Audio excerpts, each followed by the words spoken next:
Hello guys, welcome to IMS kitchen. சாதம் வச்சாச்சு. என்னம்மா செய்ய போகிறோம்? இன்னைக்கு நம்ம கண்ணுக்கு குளுமை தரக்கூடிய பொன்னாங்கண்ணி கீரை தொக்கு தான் செய்ய போகிறோம். ஓகே, ஆந்திரா ஸ்டைலில்.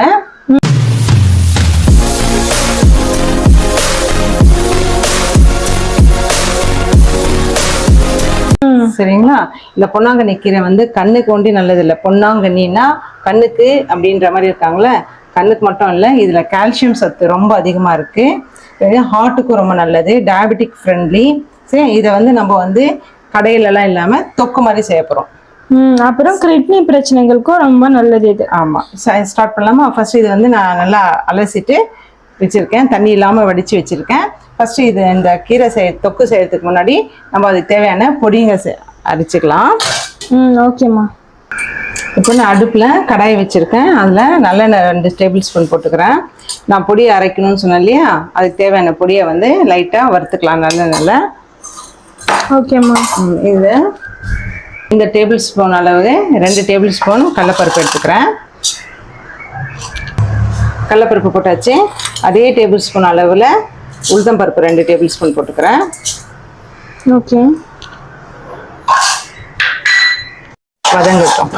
கலர் சேஞ்ச் ஆகுது, கொஞ்சம் லைட்டாக கலர் சேஞ்ச் ஆகட்டும். ஓகே, இந்த பருப்பு மிளகுன்னு இருக்கு, அந்த பச்சை வாசனை இருக்கு இல்லையா, அது கொஞ்சம் போகட்டும். Okay okay. அப்புறம் மிளகு 1 டேபிள் ஸ்பூன், தனியா முழு தனியா 2 டேபிள் ஸ்பூன். இது இடிச்சு வச்சிருக்கேன். ஆமாம், லைட்டாக இடிச்சு வச்சிருக்கேன். 2 டேபிள் ஸ்பூன் போட்டாச்சா. 5 பூண்டு, 2 பச்சை மிளகாய், காஷ்மீர் சில்லி 2, நார்மல் குண்டு சில்லி 3, எல்லாமே ஒன்றா போட்டு நம்ம வதக்கி போகிறோம். ஆமாம், இதை நல்லா வறுத்துக்கலாம்.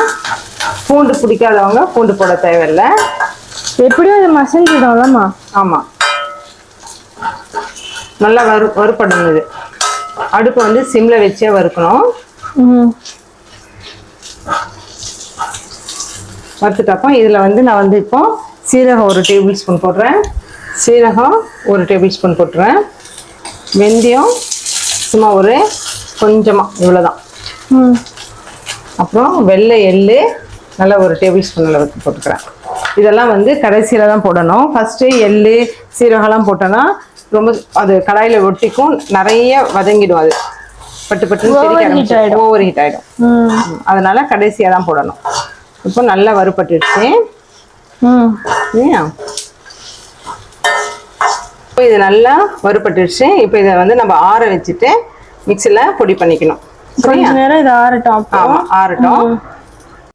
இப்போ இதில் நம்ம வேர்க்கடலை கொஞ்சம் 1 டேபிள் ஸ்பூன் அளவுக்கு போட்டுக்கலாம். ஓகேம்மா. வேர்க்கடலை தான், அதனால அகைன் இது பண்ண வேண்டாம்.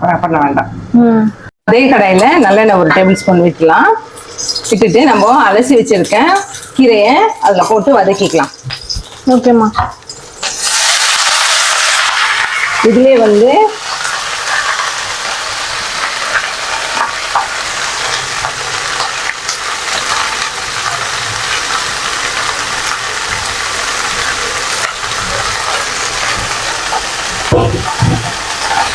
கீரை எப்பயுமே நம்ம மூடி போட்டு வைக்கக்கூடாது. இந்த கீரைக்கு தேவையான மஞ்சள் பொடி போட்டுக்கலாம். இந்த கீரை வந்து 2 வகை இருக்கு.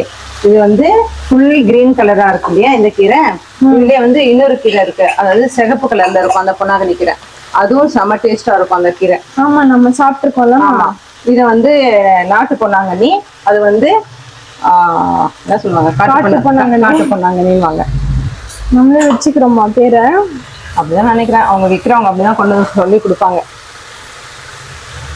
ஆனால் டேஸ்ட் வைஸ் பார்த்தோன்னா அந்த சிகப்பு பொன்னாங்கண்ணி தான் செம்ம டேஸ்ட்டாக இருக்கும். இது அப்படியே கொஞ்சம் வதக்கிக்கலாம். பீட்ரூட் கீரைன்னு வாங்க வீட்டில். கரெக்ட். இது அப்படியே வதக்குவோம். கீரைலாம் நல்லா சுருங்கி வந்துருச்சு, நல்லா வதங்கிருச்சு கீரை. இப்போ நம்ம உப்பு போடவே இல்லை. சரி, கடைசியாக தான் உப்பு போடணும். இப்போ அரைச்சிட்டு வந்தது மிக்சியில் அரைச்சிட்டு வந்தோம் இல்லையா இது. இப்போ நம்ம கீரை நல்லா ஆறிடுச்சு. இப்போ எடுத்து அதையும் நம்ம மிக்சியில் மாற்றிக்கலாம். ஓகே, இதையும் அரைக்க போகிறோமா? ஆமாம், இதுவும் அந்த பொடி போட்டுட்டு அரைக்கணும். அந்த பொடி போட்டு அரைக்கும் போது என்னென்ன போடுறேன்னு பாரு. ஓகே ஓகேம்மா. கீரை எடுத்துட்டு நான் இந்த மிக்சி ஜாரில் மாற்றிக்கிறேன். சரி, மிக்சி ஜாரில் ஃபஸ்ட்டு கீரை போட்டுருவேன்.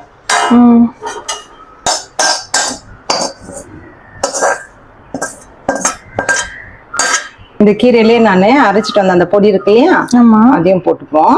ஓகேம்மா. போட்டுட்டு இப்போ இந்த இடத்துல கல்லுப்பு கொஞ்சமா போடுவோம். ஏன்னா கீரை வந்து நிறைய உப்பு எடுக்காது. வேணும்னா அப்புறமா கூட நம்ம டேஸ்ட் பார்த்துட்டு போட்டுக்கலாம். ஓகேம்மா. இப்போ கல்லுப்பு போட்டுருக்கேன்னா அப்புறம் இதுலயே பெருங்காய தூளும் போட்டுப்போம். பெருங்காயம் போட்டோமா, கொஞ்சமா கோலி சைஸ் இருக்கு இல்லையா, அதோட கொஞ்சம் கம்மியா புளி தண்ணி, அதாவது ஒரு 2 டேபிள் ஸ்பூன் தண்ணி வர மாதிரி, 2-3 டேபிள் ஸ்பூன் தண்ணி வர மாதிரி புளி தண்ணி சேர்த்துக்கணும். ஆமா, போட்டு இதை அரைச்சிட்டு வந்துடுவோம். தண்ணி தேவைப்படாது, பார்த்துட்டு தேவைப்பட்டுச்சுன்னா தண்ணி ஊற்றிக்கலாம். சரியாம்மா? அரைச்சிட்டு வந்தாச்சு. அரைச்சிட்டு வந்து தொக்கு பதம் பார்த்தீங்களா, இந்த கன்சிஸ்டன்சி தான் இருக்கணும். ரொம்ப தண்ணி ஊற்றிடாதீங்க. சாதத்தில் நெய்யோ இல்லை நல்லெண்ணெய் ஊற்றி பிசைஞ்சு சாப்பிடும் போது அவ்வளோ சூப்பராக இருக்கும். இதுக்கு ஒரு சின்ன தாளிப்பு ஒன்று கொடுக்கணும் நான் இப்போ. சரியா? இந்த ஸ்டேஜில் உப்பு காரம்லாம் செக் பண்ணிக்கலாம். செக் பண்ணுறியா? பார்க்குறேம்மா. எப்படி இருக்கு? சூப்பராக இருக்குமா? சூப்பராக இருக்குல்ல? இதுக்கு ஒரு தாளிப்பு கொடுத்துலாமா? ஓகேம்மா. தாளிப்பு சொன்னேன் இல்லையா, கடுகு, காஞ்ச மிளகாய், கொஞ்சமா வெள்ளை எள்ளு போட்டு தாளிச்சிட்டோம். எப்படி இருக்கு கலரு? பார்க்கவே சூப்பரா இருக்குமா? எம்மியா இருக்குல்ல? ஸ்மெல்லும் நல்லா இருக்கு. இந்த தாளிச்சிட்டு எள்ளு வச்சிருக்கோம் இல்லையா, அதனால அந்த தாளிப்பு சூப்பரா இருக்கும். போட்டு இதை சாப்பிட்டோம்னா எவ்வளோ சாப்பாடு சாப்பிட்றோன்னே தெரியாது. அவ்வளோ சாப்பாடு சாப்பிடலாம்.